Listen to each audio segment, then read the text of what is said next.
Shalom saudara terkasih dalam Tuhan Yesus Kristus, senang kembali berjumpa dengan saudaraku sekalian dimanapun saat ini berada di seluruh Indonesia. Saya berdoa dan berharap saudara dalam keadaan yang baik dipelihara oleh Tuhan kita Yesus Kristus. Amin.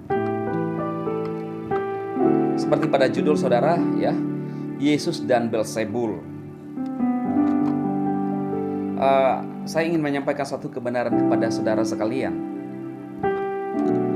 khususnya saudara seiman. Karena ketika Yesus melakukan mujizat pada saat dia masih ada di dalam dunia,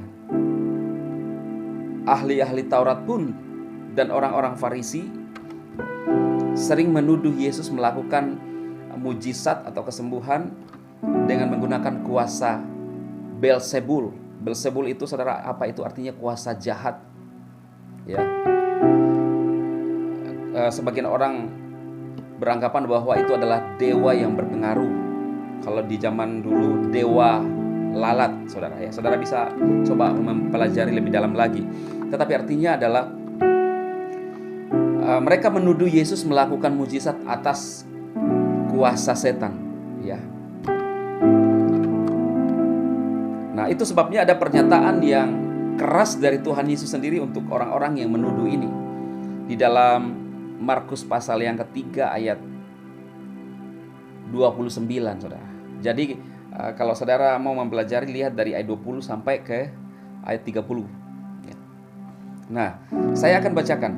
Tetapi apabila seorang menghujat Roh Kudus, ia tidak mendapat ampun selama-lamanya, melainkan bersalah karena berbuat dosa kekal. Ia berkata demikian karena mereka katakan bahwa ia kerasukan roh jahat. Mereka itu siapa saudara? Yaitu mereka tadi ahli-ahli Taurat menuduh Yesus bahwa ia kerasukan roh jahat. Nah, di sini Yesus menegaskan dan memberikan ketegasan kepada dunia bahwa di dalam Yesus itu tidak ada kegelapan, murni kuasa yang benar daripada Elohim. Itu sebabnya dia memberikan pernyataan. Jadi saudara, hati-hati siapapun saudara, termasuk saudara seiman, ketika melihat seseorang melakukan mujizat, jangan dulu terburu-buru berkomentar dan menghakimi saudara. Pelajari. Kalau saudara datang kepada orang itu, bagaimana caramu menyembuhkan? Karena Yesus berkata sebelum terangkat ke surga, bahwa siapa yang percaya kepadaku, dia akan melakukan pekerjaan-pekerjaan yang aku lakukan. Bahkan pekerjaan yang lebih besar.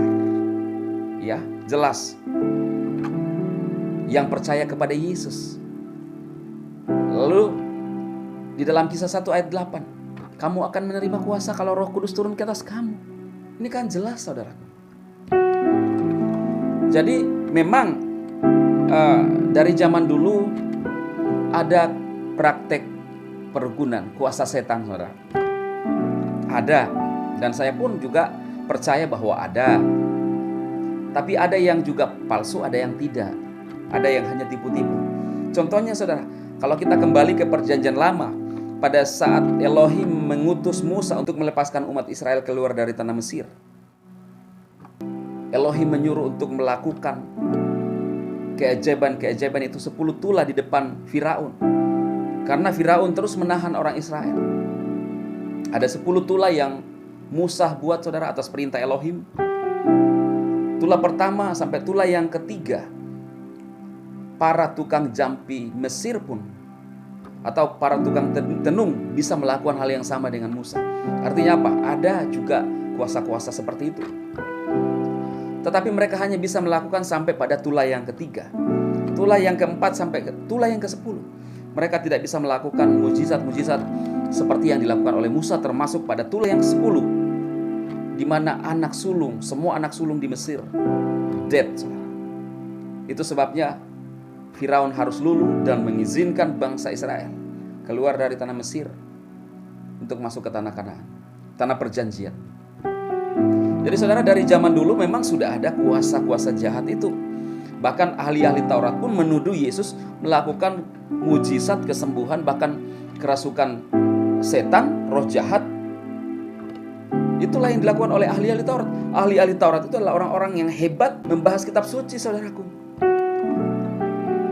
Karena itu saudara, sekali lagi saya menyampaikan kepada saudara semua bahwa kuasa yang murni daripada Tuhan Tidak ada yang bisa menandingi, termasuk kuasa dukun sakti pun, ya, yang sudah dibuktikan oleh evangelis Daud Tony, yang berguru sampai ilmu yang tertinggi dan bahkan mengaku telah menghabisi Sai Baba.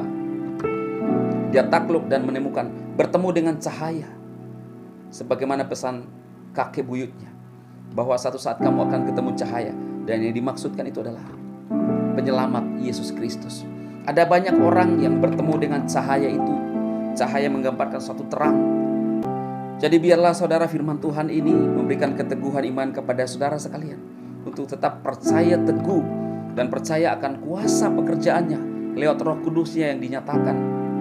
Jangan sampai kita menghujat dan berdosa kekal karena pernyataan-pernyataan kita, saudara. Tuhan memberkati dan selalu dalam perlindungan Tuhan kita. Amin, amin, amin.